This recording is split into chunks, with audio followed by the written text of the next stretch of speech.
بسم اللہ الرحمن الرحیم۔ سورہ بقرہ کا 5واں رکوع۔ اس سورہ بقرہ کا 5واں رکوع، اس رکوع کا میں ترجمہ بھی کر چکا ہوں، اور کچھ بنی اسرائیل سے متعلق ہے یہ رکوع، تو میں کچھ بنی اسرائیل کی تاریخ بتا رہا تھا تاکہ قرآن مجید میں جہاں بھی بنی اسرائیل کا تذکرہ آئے گا تو آپ کو کچھ ایک خاکہ ذہن میں آ جائے گا۔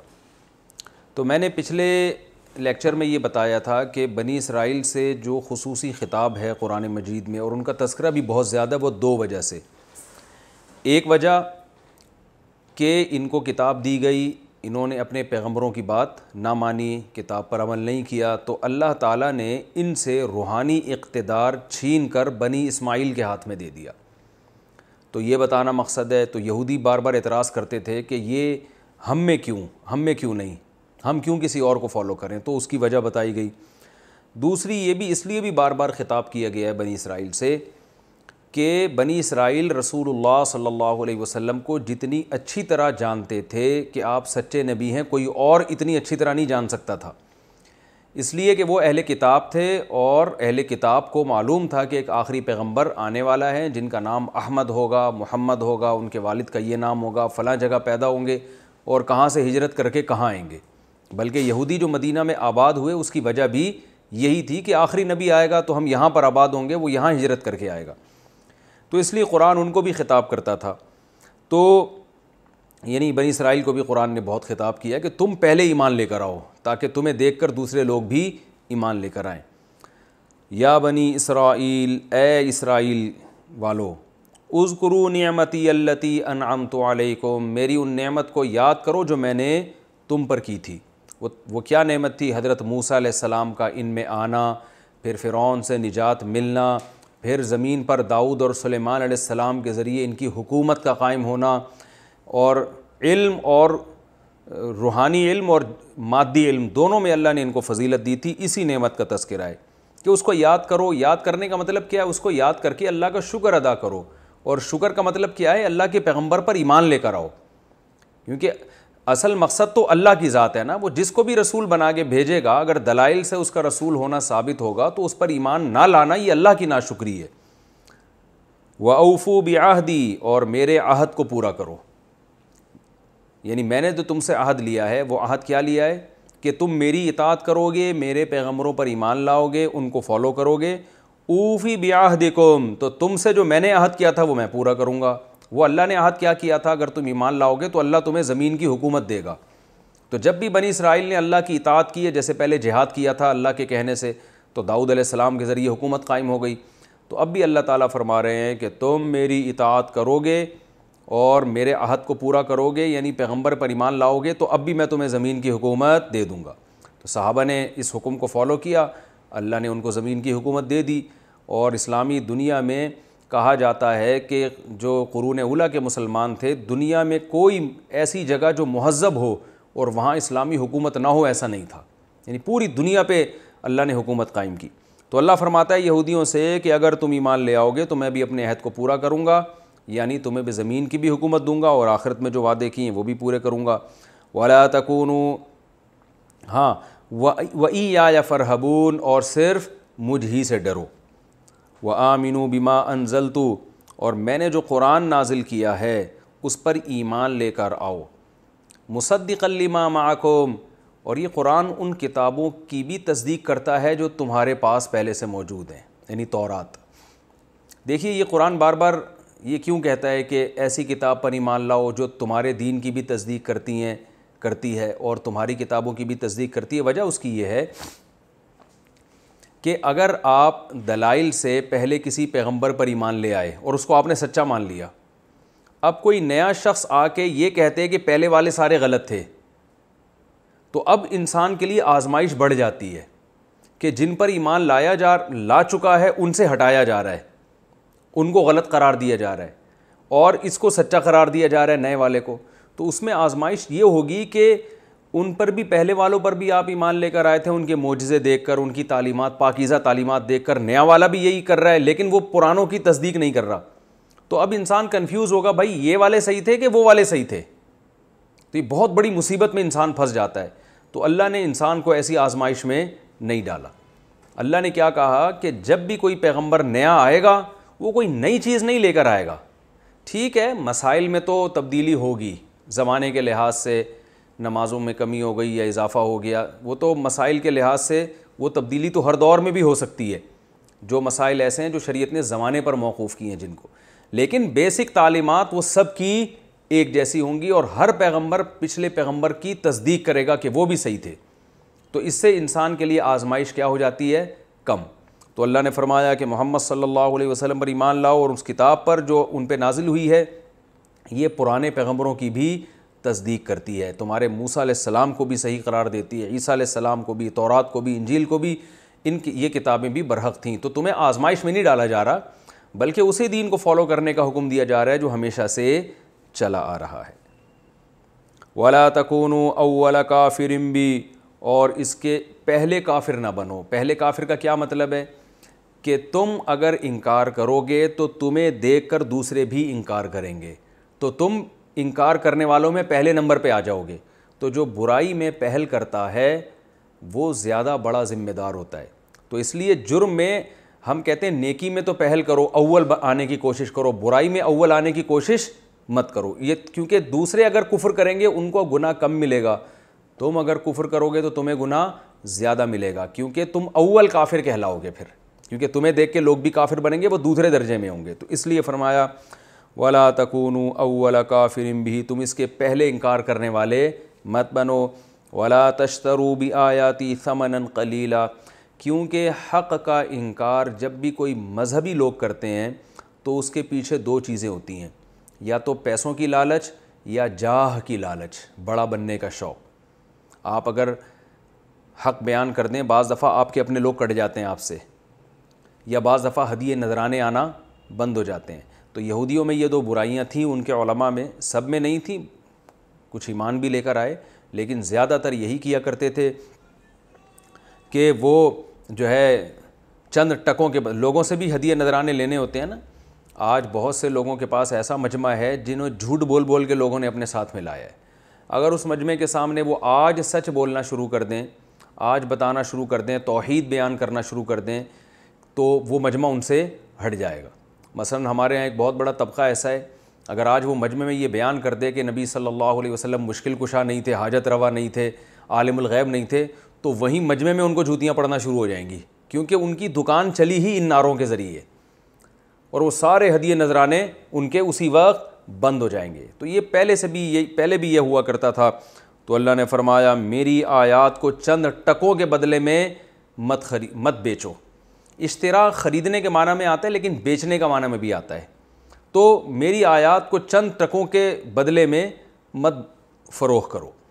تو اللہ کی آیات کو بیچنے کا مطلب یہاں پر جو تورات اور انجیل ہے, یعنی یہاں تو تورات مراد ہے کیونکہ یہودی انجیل نہیں مانتے تھے, تو اس میں تحریف مت کرو, اس کے حکم کو توڑ موڑ کے لوگوں کے سامنے پیش مت کرو, یہ مطلب ہے. اور یہ مطلب ہم اپنی طرف سے نہیں بیان کر رہے, خود قرآن میں ہی دوسرے مقام پر آتا ہے, یحرفون الکلم عن مواضعہ. یہودی یہ کیا کرتے تھے, آیت کا ایک مفہوم ہے اسے ہٹا کے اس سے اپنی مطلب کے مفہوم میں ڈھال لیا کرتے تھے. آج بھی بہت سے ہمارے متجدد قسم کے پروفیسر ہیں, آیت کا ایک مطلب ہوتا ہے, اس کا ایک سیاق و سباق سے صاف پتہ چل رہا ہوتا ہے یہ مفہوم ہے, لیکن وہ کیا کرتے ہیں اس آیت میں گھما پھرا کے ایسی تعویل کر دیتے ہیں کہ وہ آپ کے مطلب کے مطابق ہو جاتی ہے. یہ تحریف آج قرآن میں بھی ہوتی ہے, اور پہلے تورات و انجیل میں بہت کثرت سے ہوا کرتی تھی. اور ہمارے ایک مشہور پروفیسر صاحب ہیں, وہ یہ تحریفیں انہوں نے ٹھیکہ لیا ہوا اس تحریف کا, جو وہ مستقل یہی تحریفیں کر رہے ہوتے ہیں قرآن میں, ترجمے بعض دفعہ غلط کر رہے ہوتے ہیں اور لوگوں کو تو ترجمہ بھی نہیں پتہ چلتا. تو وَلَا تَشْتَرُوا بِآيَاتِي ثَمَنًا قَلِيلًا, اور میری آیات کو چند ٹکوں کے بدلے میں مت بیچو. اس سے یہ مراد نہیں ہے کہ قرآن پڑھا کر اجرت لینا حرام ہے. آج بعض لوگ کیا کرتے ہیں, فقہا سے تو قرآن سمجھتے نہیں ہیں نا, اپنے طریقے سے, جس کو پشتو میں کہتے ہیں اخپل طریقے سے سمجھتے ہیں وہ. تو وہ کیا کرتے ہیں, وہ کہتے ہیں امام کے لیے تنخواہ لینا جائز نہیں ہے کیونکہ وہ قرآن پڑھا کر نماز میں قرآن پڑھا کے پیسے لے رہا ہے.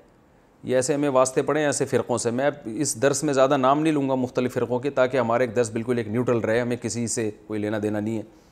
لیکن اس طرح کے لوگ ہیں, امام کے لیے تنخواہ لینا حرام ہے, یا قاری جو بچوں کو پڑھا رہا ہے اس کے لیے فیس لینا حرام ہے, اور قرآن کی یہ آیت فٹ کر دیتے ہیں کہ وَلَا تَشْتَرُوا بِآيَاتِي ثَمَنًا قلیلا، میری آیات کو چند ٹکوں کے بدلے میں نہ بیچو. کہہ رہے ہیں اللہ نے تو کہہ رہے ہیں چند ٹکوں کے بدلے میں نہیں, یہ تو پورے پورے ہزاروں روپے فیسز لے رہے ہیں.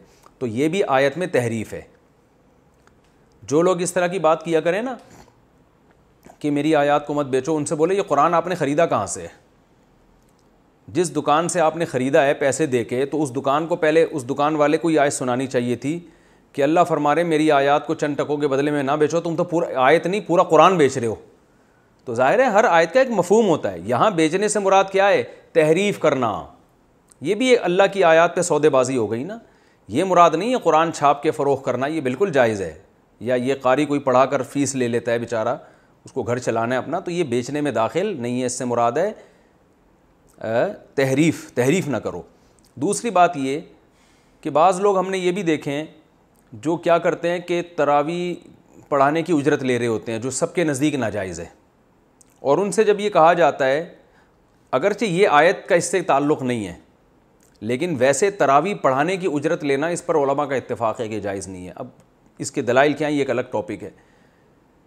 تو وہ کیا کرتے ہیں کہ تھوڑے پیسے لینا جائز نہیں, زیادہ پیسے لینا جائز ہے. وہ یہ آیت پڑھ لیتے ہیں کہ اللہ کی آیات کو تھوڑے سے پیسوں میں مت بیچو. کیا مطلب؟ وہ کہتے ہیں زیادہ پیسے دے سکتے ہو. تو یہ بھی آیت میں کیا ہے؟ تحریف ہے.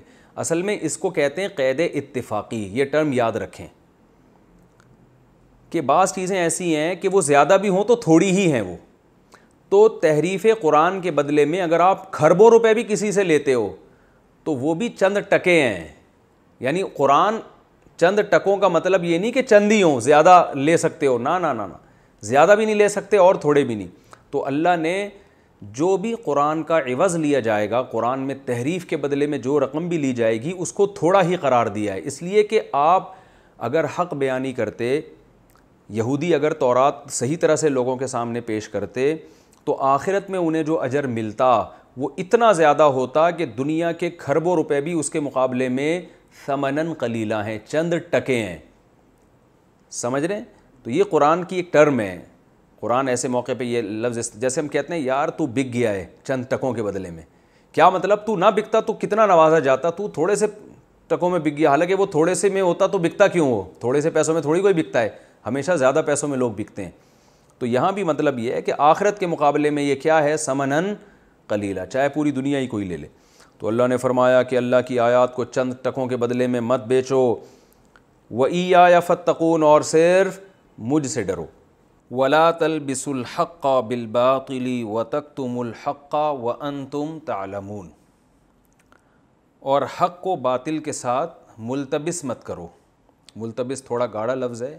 خلط ملط مت کرو, مرج مت کرو.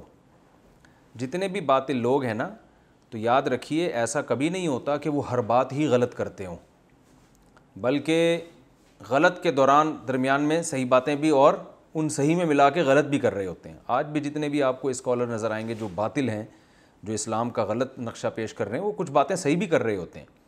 تو حق اور باطل کو آپس میں مرج مت کرو. حق کو حق رہنے دو, باطل کو باطل رہنے دو. تو یہودیوں نے جو تحریف کی ہے اس میں جو ایک بہت بڑا جرم ان کا یہ بھی تھا کہ حق اور باطل کو آپس میں ملتبس کیا کرتے تھے. وَتَكْتُمُوا الْحَقَّ, اور حق کو چھپاؤ مت, کتمان حق سے.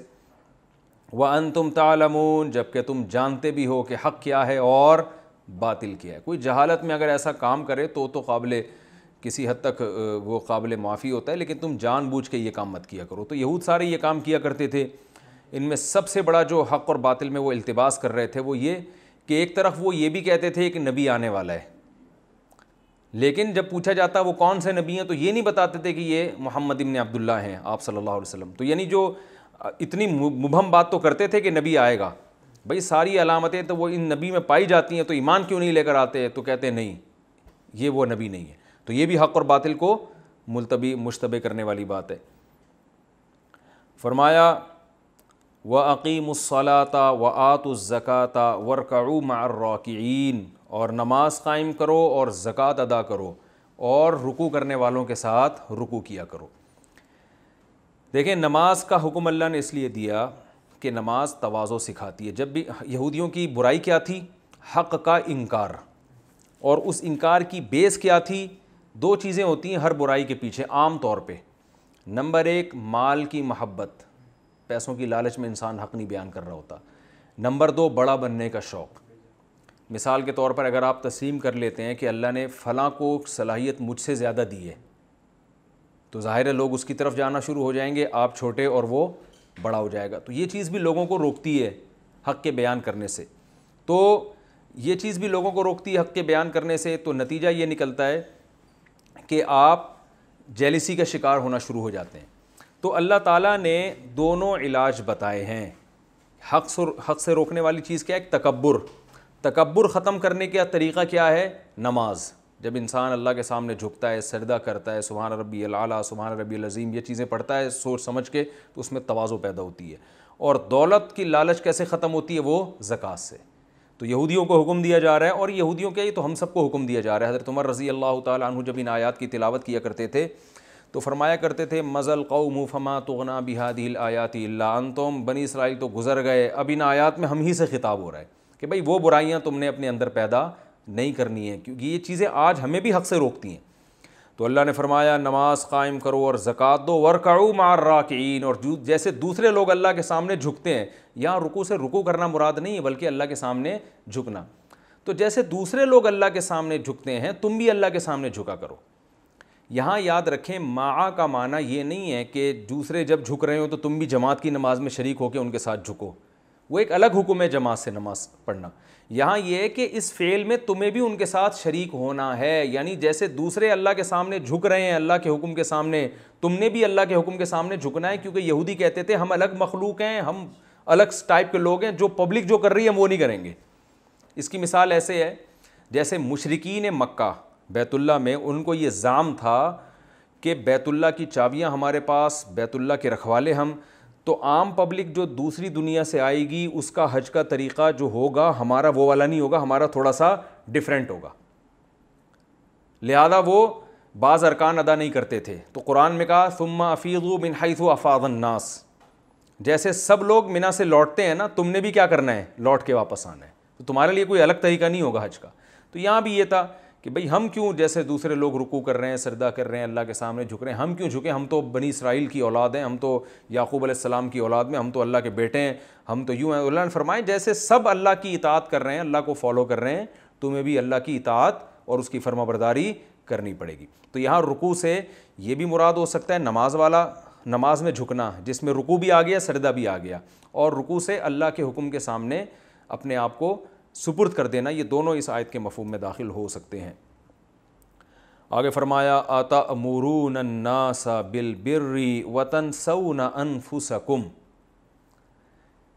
بنی اسرائیل کو چونکہ روحانی اقتدار حاصل تھا, اور جو روحانی پیشوا ہوتے ہیں وہ لوگوں کو اچھی باتوں کا حکم دیتے ہیں. جیسے آج کل موٹیویشنل اسپیکر ہیں نا, لوگوں کو بڑا اچھا گائیڈ کر رہے ہوتے ہیں, تو اچھا کر رہے ہوتے ہیں, نہیں کر رہے وہ ایک الگ کہانی ہے, لیکن بہرحال اپنی لحاظ سے وہ اچھا ہی کر رہے ہوتے ہیں. تو اللہ نے فرمایا کہ تمہیں جو عزت ملی ہے وہ اس لیے ملی ہے کہ تم لوگوں کو برائی سے روکتے ہو, تمہارے پاس گائیڈنس ہے. لیکن خرابی کیا ہے کہ برائی سے روکنے کی وجہ سے جو عزت ملنی چاہیے تھی وہ تو تم نے کیش کرا لی ہے, خود برائی سے بچنے کا تمہارے اندر جذبہ نہیں ہے. علماء نے نا باقاعدہ اس پہ کتابیں لکھی ہیں, یہود کی 40 بیماریاں, کہ یہود میں کون کون سے 40 برائیاں تھیں جن کی وجہ سے اللہ نے ان کو پس کر دیا. اور آج وہ 40 کی 40 برائیاں مسلمانوں میں بھی پائی جاتی ہیں. ان میں چونکہ بڑے پیمانے پر پائی جاتی تھیں اجتماعی سطح پہ, لہذا پوری قوم تباہ ہو گئی. ہم میں ظاہر ہے پوری قوم میں نہیں ہے, لیکن بہت کثیر تعداد میں یہ بیماریاں پائی جاتی ہیں ہمارے اندر بھی. تو ان میں ایک بیماری یہ بھی ہے کہ دوسروں کو اچھی نصیحت کرنا تاکہ عزت ملے, لوگ سمجھیں آپ بہت اچھے ہیں, بہت نیک ہیں, لیکن اپنے آپ کو بھول جانا. فرمایا تأمرون الناس بالبر, کیا تم لوگوں کو نیکی کا حکم دیتے ہو, وتنسون انفسکم, اور اسی وقت اپنے آپ کو بھول رہے ہوتے ہو, وانتم تتلون الکتاب, جب کہ تم کتاب یعنی اللہ کی کتاب کی تلاوت بھی کرتے ہو. تمہیں تو پتہ ہے کہ یہ کتنا بڑا جرم ہے. وانتم تعلمون, اور تم اس کے انجام کو جانتے بھی ہو. یعنی افلا تعقلون, تو کیا تم عقل سے کام نہیں لیتے. یہ بات خوب سمجھ لیں کہ اگر کوئی شخص خود کوئی نیکی نہیں کرتا یا خود کسی برائی سے نہیں بچتا تو اس کے لیے تبلیغ حرام نہیں ہے. اگر آپ میں کوئی برائی ہے, آپ اللہ نہ کرے نشہ کرتے ہیں, تو شریعت آپ کو پوری اجازت دیتی ہے کہ آپ لوگوں کو یہ تبلیغ کریں کہ وہ نشہ نہ کریں. ہوتا یہ ہے کہ ایک آدمی ایک برائی میں مبتلا ہے، جب وہ دوسروں کو کہتا ہے کہ یہ برائی چھوڑو، دوسرے اسے تانا دیتے ہیں کہ تم خود تو نہیں چھوڑتے، تو وہ خود چھوڑتا تو نہیں ہے لیکن لوگوں کو کہنا چھوڑ دیتا ہے، تو یہ ایک نہیں بلکہ ڈبل جرم ہو جائے گا۔ تو یہ اصلاح کا یہ طریقہ نہیں ہے کہ آپ کسی کو، یعنی قرآن ان کو یہ نہیں کہہ رہا کہ تم لوگوں کو نیکی کا حکم کیوں کرتے ہو، وہ تو کرتے رہو لیکن اپنے آپ کو بھی فوکس کرو۔ اب اگر یہود کیا کرتے ہیں، نیکی کا کہتے ہیں ہم برائی کر رہے ہیں تو ہم نیکی کا حکم کہنا بھی دینا بھی چھوڑ دیں گے، تو یک نہ شد دو شد، وہ ایک گناہ کے بجائے کتنے گناہ ہو جاتے، ڈبل گناہ ہو جاتے۔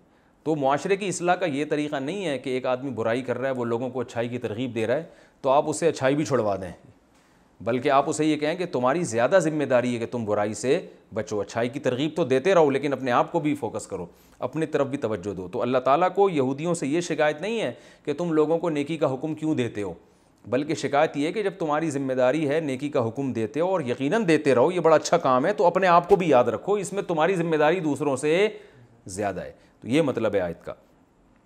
وَتَنْسَوْنَ أَنفُسَكُمْ، اور تم اپنے نفس کو بھول جاتے ہو، وَأَنْتُمْ تَتْلُونَ الْكِتَابَ، جب کہ تم کتاب کی تلاوت بھی کرتے ہو۔ قرآن میں یہ اور بھی جگہ پر آیا ہے کہ جو اللہ کی کتاب کی تلاوت کرتے ہیں ان کی ذمہ داریاں دوسروں سے زیادہ ہیں۔ تو یاد رکھیے کتاب کی تلاوت سے مراد ہے سمجھ کے تلاوت کرنا۔ تو جو قرآن کی تفسیر کے لیکچرز دے رہا ہے یا سن رہے ہیں، جو بھی علماء دے رہے ہیں، جو علماء سن رہے ہیں، جو عوام سن رہی ہے، تو وہ بھی انہی لوگوں میں داخل ہیں جو کتاب کی تلاوت کرتے ہیں، تو ان کی بھی ذمہ داری دوسروں سے زیادہ ہے۔ تو ہمیں اپنے گریبان میں جھانکنا چاہیے ہم ان آیتوں پر کتنا عمل کر رہے ہیں۔ فرمایا وَاسْتَعِینُوا بِالصَّبْرِ۔ اچھا یہاں ایک میں مضمون اور بیان کروں، قرآن مجید کی آیت ہے سورہ صف کی، جس میں اللہ تعالیٰ نے ارشاد فرمایا کہ یا ایھا الذین آمنوا لم تقولون ما لا تفعلون، وہ باتیں کہتے کیوں ہوں جس پر عمل نہیں کرتے۔ تو اس آیت سے بعض لوگوں نے کہا دیکھو جس چیز پر خود عمل نہ ہو تو وہ کہنا بھی جائز نہیں ہے۔ تو یہ یاد رکھیں یہاں پر یہ جو تقولون ہے نا کہ تم کہتے کیوں ہو، تو یہاں کہنے سے مراد ہے کہنے کا دعویٰ، کام کرنے کا دعویٰ۔ عربی میں قرآن مجید کو جو صحیح طرح سے جنہوں نے پڑھا ہے وہ جانتے ہیں کہ بعض دفعہ فعل بول کر ارادہ فعل مراد ہوتا ہے، بعض دفعہ فعل بول کر دعوی فعل مراد ہوتا ہے۔ اس کو میں آسان زبان میں سمجھاتا ہوں۔ قرآن میں آتا ہے یا ایھا الذین آمنوا اذا قمتم الی الصلاۃ فاغسلوا وجوہکم، اے ایمان والو جب نماز کے لیے کھڑے ہو جاؤ تو چہرے کو دھو اپنے۔ اب سوال پیدا ہو جب کھڑے ہی ہو گئے تو اب کیا دھوئیں گے، یہ تو کھڑے ہونے سے پہلے دھونا چاہیے تھا نا، نہیں آ رہا سمجھ میں میرا خیال ہے۔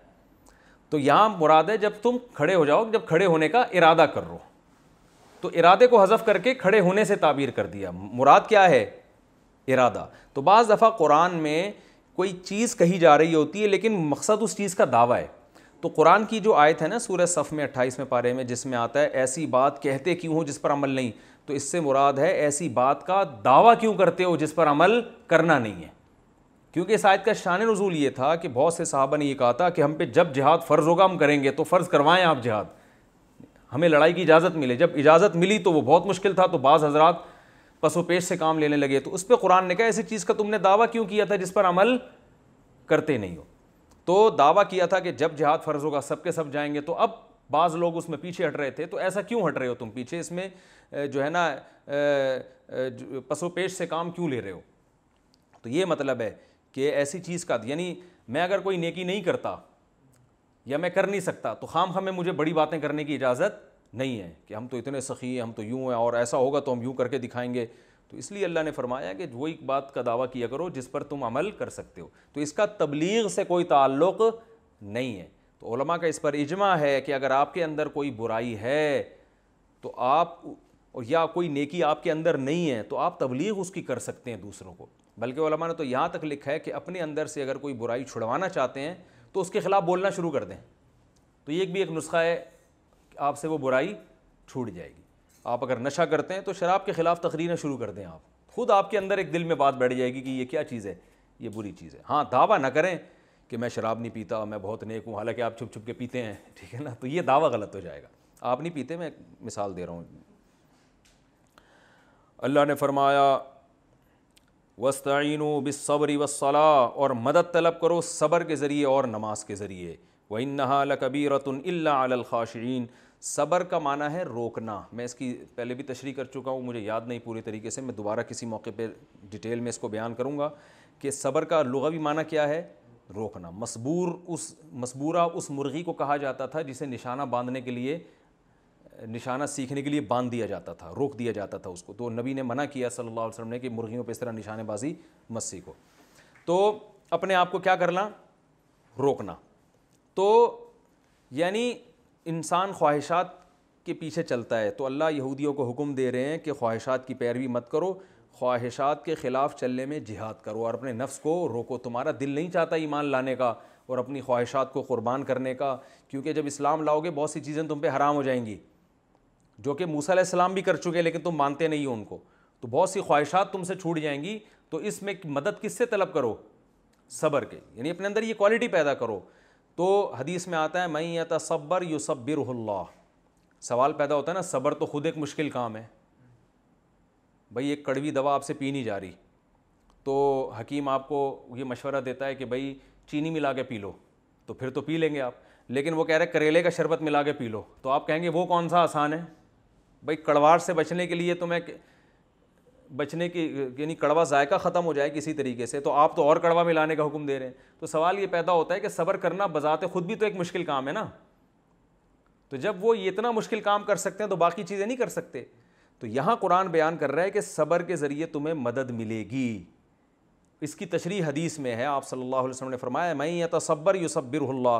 جو صبر کرنا چاہتا ہے نا، اللہ اسے صبر کی توفیق دے دیتا ہے. یعنی صبر ایک ایسی نیکی ہے جو دیکھنے میں مشکل لگتی ہے، لیکن اس نیکی میں اللہ کی مدد دوسری نیکیوں کی نسبت زیادہ ہوتی ہے.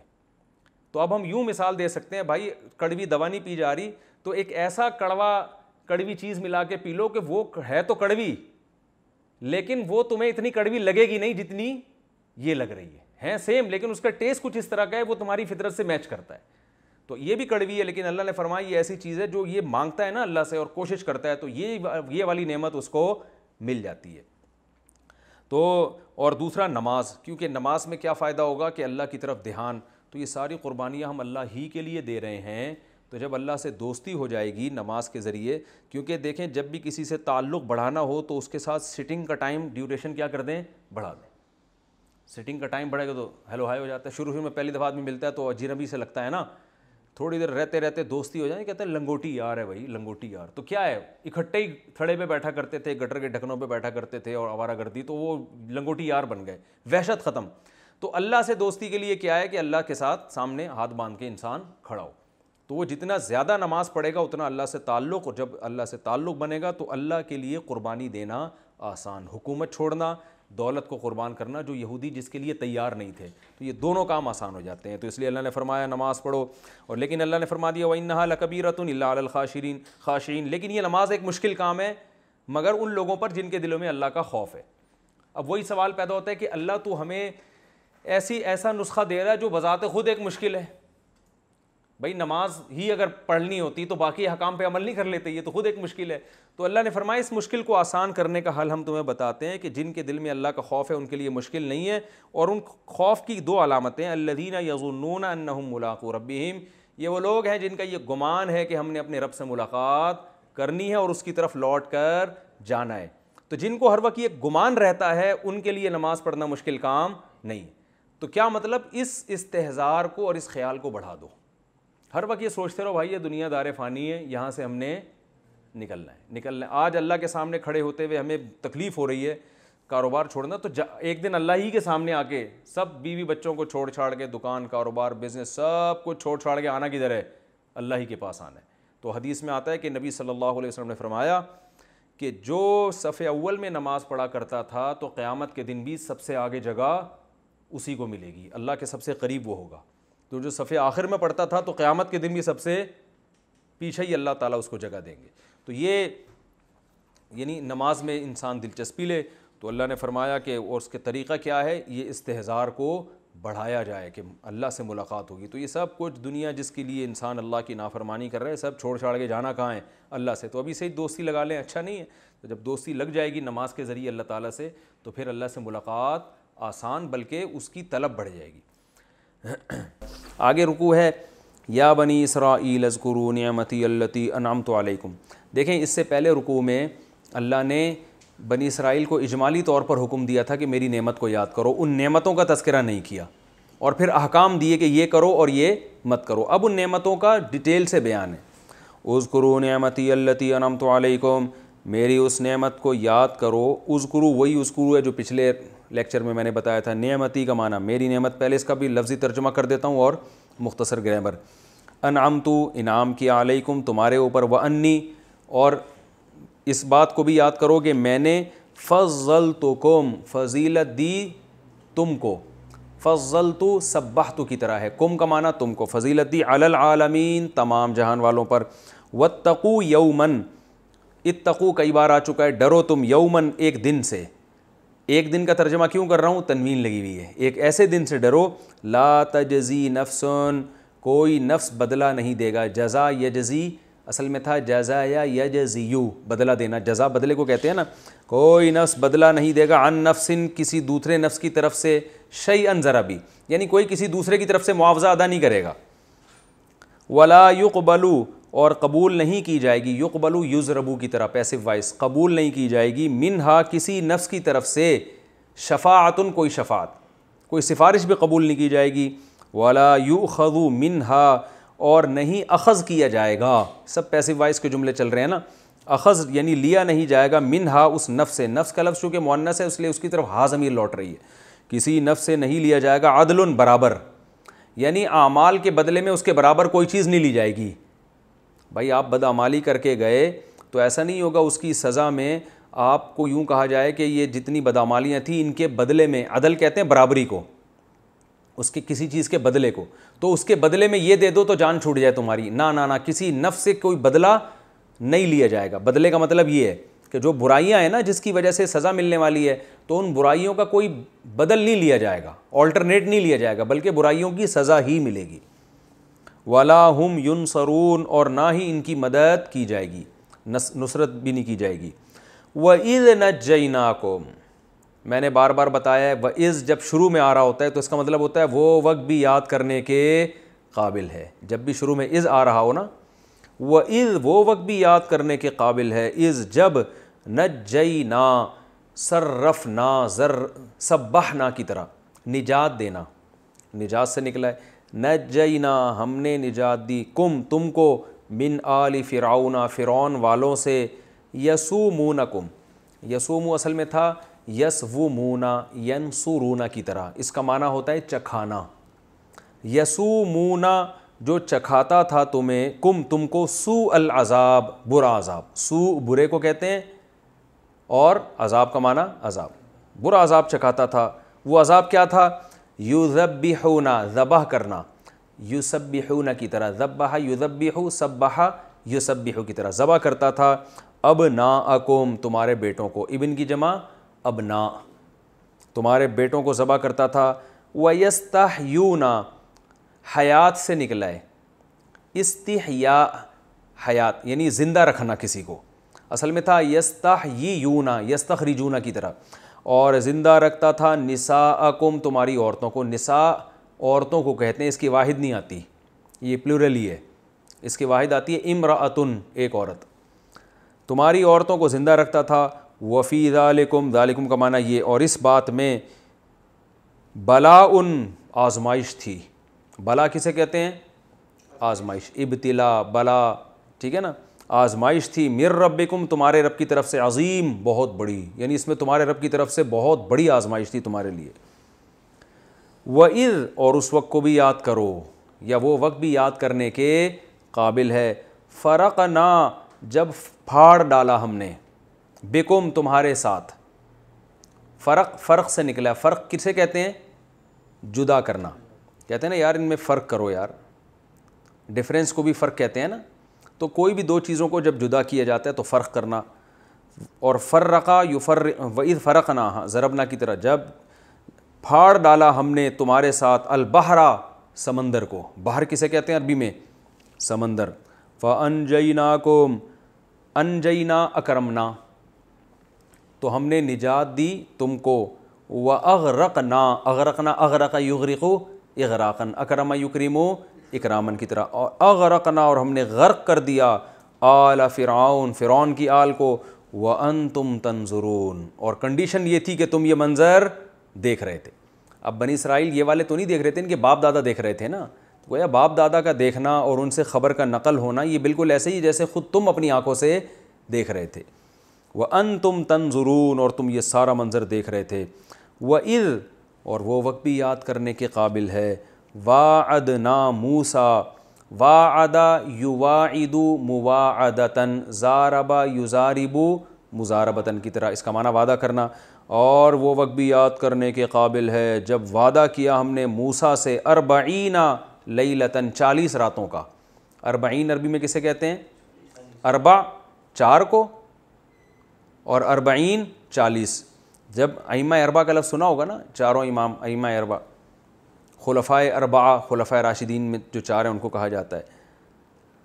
اور اس وقت کو یاد کرو جب ہم نے موسیٰ سے وعدہ کیا 40 راتوں کا۔ ثم، پھر اس کے بعد کیا ہوا؟ اتخذتم، اتخذتم اکتسبتم کی طرح ہے، ضربتم اکتسبتم، کمایا تم نے، اتخذتم پکڑا تم نے، اخذ کا، اخذ سے نکلا ہے نا، اخذ کہتے ہیں نا ہم نے صحیح اخذ کیا ہے۔ ثم اتخذتم، پھر تم نے پکڑ لیا یا ٹھہرا لیا، العجل، بچڑا، گائے کا جو بچڑا ہوتا ہے اس کو عربی میں کیا کہتے ہیں؟ عجل، جس کو پنجابی میں کٹا کہتے ہیں، جو بھی کہتے ہیں بہرحال۔ ثم اتخذتم العجل من بعدہ، اس کے بعد تم نے کیا کیا؟ بچڑے کو ٹھہرا لیا۔ کیا ٹھہرا لیا؟ معبود، دوسرے مقام پہ آتا ہے، یعنی موسیٰ علیہ السلام سے ہم نے 40 راتوں کا وعدہ کیا لیکن تم نے کیا کیا؟ بچڑے کو معبود ٹھہرا لیا۔ جب موسیٰ علیہ السلام گئے تھے نا تورات لینے تو پیچھے بچڑے کی عبادت شروع کر دی انہوں نے۔ وَأَنْتُمْ ظَالِمُونَ، اور تم تھے کیا؟ ظالم تھے۔ ثم، پھر اس کے بعد عفونا، عفو کہتے ہیں معافی کرنے کو، کہتے ہیں نا عفو درگزر سے کام لینا چاہیے، عفونا ضربنا کی طرح، عنکم، ہم نے معاف کیا تم کو، من بعد ذالک، اس کے بعد بھی، ذالک یعنی یہ اتنا بڑا جرم کہ گویا اللہ ہاتھ سے اشارہ کر رہے ہیں کہ اس کام کے بعد بھی ہم نے تمہیں کیا کر دیا؟ معاف کر دیا۔ لعلکم، شاید کہ تم، تشکرون، شکر کرنا شروع کر دو، شاید کہ تم شکر گزار بن جاؤ۔ وَإِذْ آتَيْنَا، اور وہ وقت بھی یاد کرنے کے قابل ہے، آتینا، اصل میں تھا اَتَيْنَا، اکرمنا کی طرح، جب ہم نے عطا کیا موسیٰ کو الکتابہ، کتاب، والفرقان، اور فرقان۔ فرقان کتاب ہی کی تفسیر ہے، بعض دفعہ اور کا لفظ بتایا جاتا ہے کسی لفظ کو، اسی لفظ کو ڈیفائن کرنے کے لیے، اردو میں بھی ہے، انگلش میں بھی ہے، یہ تو عربی میں بھی ہے، تو واو، اس واو کو کہتے ہیں عطف تفسیری، یعنی ہم نے تمہیں کتاب عطا کی اور فرقان، یعنی اسی کتاب کا دوسرا نام کیا ہے؟ فرقان ہے۔ فارق کہتے ہیں فرق کرنے والا، فرقان یہ مبالغہ ہے، بہترین فرق کرنے والی، یعنی حق اور باطل میں فرق کرنے والی ہم نے تم کو کتاب دے دی۔ اور یہ بھی ممکن ہے فرقان سے معجزے مراد ہوں، کہ ہم نے موسیٰ علیہ السلام کو کتاب بھی دی اور حق اور باطل میں فرق کرنے والے معجزے، دونوں داخل ہو سکتے ہیں اس میں۔ لعلکم تہتدون، شاید کہ تم ہدایت حاصل کر لو۔ تہتدون اصل میں تھا تہتدیون، تکتسبون کی طرح پڑھا جاتا ہے تہتدون، اہتداء کا معنی ہدایت حاصل کرنا۔ وَإِذْ قَالَ مُوسَىٰ، اور وہ وقت بھی یاد کرنے کے قابل ہے جب موسیٰ نے کہا لِقَوْمِهِ، اپنی قوم سے کیا کہا؟ یا قومی، اصل میں تھا یا قومی، اے میری قوم، تو میم کے نیچے زیر جو ہے نا لگایا ہے، یا کو حذف کر دیا ہے، یہ شارٹ قرآن میں بھی عربی میں جو عرب کرتے تھے وہی اسی زبان میں قرآن نازل ہوا نا، تو یا قومی، اے میری قوم، انکم، بے شک تم نے، ظلمتم، ضربتم کی طرح، تم نے ظلم کیا ہے، انفسکم، اپنی جانوں پر، نفس کی جمع انفس، فَقْتُلُوا أَنفُسَكُمْ، نہیں، ظلمتم انفسکم بِاتِّخَاذِكُمُ الْعِجْلَ، اصل میں تھا بِاتِّخَاذ، اتخاذ اکتساب کی طرح، اکتساب کا معنی کمانا، اتخاذ کا معنی ٹھہرانا، تو الف سائلنٹ ہو گیا، با لگا شروع میں، تم نے ظلم کیا بِاتِّخَاذِكُمُ الْعِجْلَ، تمہارے بچڑے کو ٹھہرانے کی وجہ سے، با کا معنی وجہ سے، یعنی اس سبب سے، اتخاذ کا معنی ٹھہرانا، کم کا معنی تمہارا، یعنی تمہارا ٹھہرانا بچڑے کو، کیا ٹھہرانا؟ معبود، آگے معبود کا لفظ محذوف ہے، یعنی بِاتِّخَاذِكُمُ الْعِجْلَ معبوداً، تم نے جو بچڑے کو ٹھہرا لیا، اس ٹھہرانے سے تم نے کیا کیا ہے؟ اپنی جانوں پر ظلم کر لیا، یہ ترجمہ ہوگا اس کا۔